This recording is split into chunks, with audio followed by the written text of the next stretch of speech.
Hello guys and welcome back to the channel. In this video, I'll show you how to set a minimum price for briefs on Fiverr, step by step. So, without wasting any time, let's get started. First of all, go to the App Store.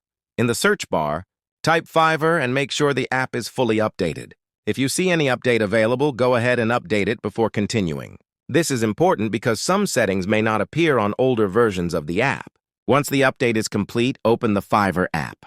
Now tap on your profile icon at the bottom right corner of the screen. After that, scroll down and tap on Preferences. Here you'll see an option called Brief Preferences. Tap on it. Inside this section, you can set your minimum price for Fiverr briefs.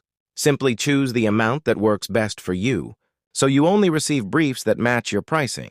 After setting the minimum price, tap on Save to apply the changes. And that's it. You've successfully set a minimum price for briefs on Fiverr.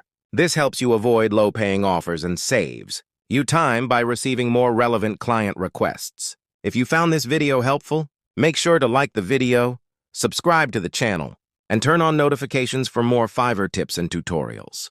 Thanks for watching, and I'll see you in the next one.